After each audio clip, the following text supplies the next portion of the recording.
So Russia says men from around the world are volunteering to fight Ukraine.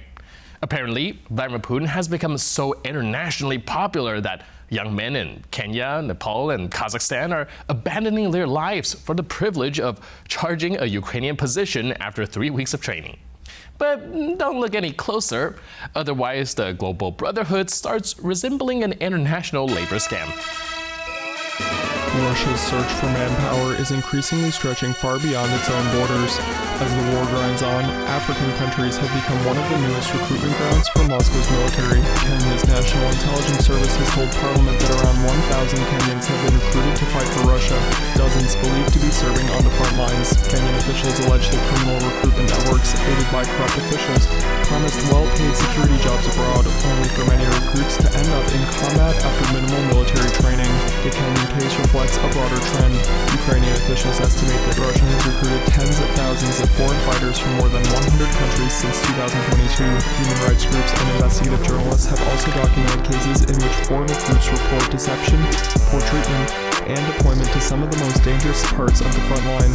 Some recruits say they believed they were accepting civilian jobs or rear area security positions before being sent to the combat. For African governments, the issue has become both a security and a diplomatic concern. Kenya says it has shut down many recruitment agencies suspected of facilitating these schemes and is working with Moscow to prevent further recruitment. As Russia's manpower requirements continue to grow, the battlefield is increasingly drawing in people far removed from the conflict itself, many motivated not by ideology, but by economic desperation and promises that often fail to match reality. What's your name? This disturbing video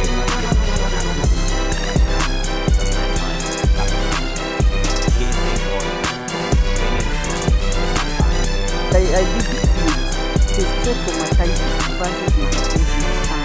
Francis is among a growing number of African men fighting for Russia and Ukraine. I've spoken to about a dozen of them from Ghana, Kenya, Uganda, and Nigeria, who say they were forced into the Russian army and onto the front lines with barely any training, along with the training.